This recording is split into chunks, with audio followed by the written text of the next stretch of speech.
Phuket Delhi air India flight मामले में pilot की गांजा पीकर प्लेन उड़ाने की खबर के बाद अब एयर इंडिया ने अपने सभी पायलटों का अनिवार्य डोप टेस्ट कराने का फैसला किया है। इस पर ज्यादा जानकारी के लिए हमारे साथ जुड़े हैं संवाददाता रोहन सिंह। रोहन, बताइए क्या अपडेट है इस पूरे मामले पर?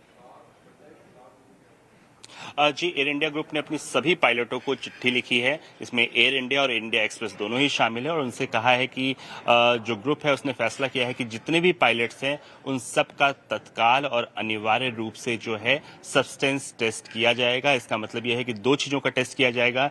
एक, किसी तरह की नशीले पदार्थ का सेवन तो नहीं किया गया है, चाहे वो मारिजुआना हो, कैनबिस हो या फिर कोई और ऐसा प्रतिबंधित जो सब्सटेंस होता है, नशीली दवाइयां होती हैं, उसका इस्तेमाल तो नहीं किया जा रहा है। और दूसरा, कोई ऐसी मेडिसिन का इस्तेमाल तो नहीं किया जा रहा है जिसे बताया ना गया हो, जिसे डिक्लेयर ना किया हो या फिर जो कि प्रतिबंधित है। तो इन दोनों चीजों पे टेस्ट होगा एयर इंडिया ग्रुप के सभी पायलट्स का, तत्काल प्रभाव से होगा। आज से 13 तारीख से ही ये शुरू हो रहा है और ये एयर इंडिया के जो हेड ऑफिस है वहां पे, यानी कि जहां ट्रेनिंग होती है वहां पे, जितने बेस स्टेशन है वहां पे, एयर इंडिया के जितने ऑफिस हैं, इन सभी जगहों पे वो जो है फैसिलिटी इसको डेवलप करेंगे। और साथ ही ये भी कहा गया है कि इस समय में जिस तरह का माहौल है उसमें एयर इंडिया के लिए बहुत इंपॉर्टेंट है कि एक ट्रस्ट जो था उसे दोबारा से बहाल किया जाए और इस ट्रस्ट के लिए ये पूरी जो एक्सरसाइज है वो की जा रही है। और ये इंपॉर्टेंट इसलिए है क्योंकि कुछ दिन पहले हमने जैसे देखा था कि फुकेट दिल्ली मामले में जो पायलट था उसमें दोनों ही टेस्ट में, जो प्रिलिमिनरी टेस्ट था और कंफर्मेटरी टेस्ट था, दोनों में ही उसका वो पॉजिटिव रिजल्ट आया था, जिसके बाद से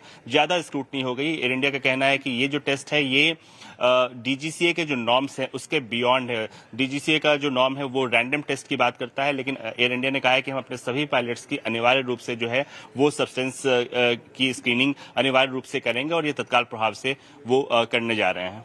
बिल्कुल रोहन।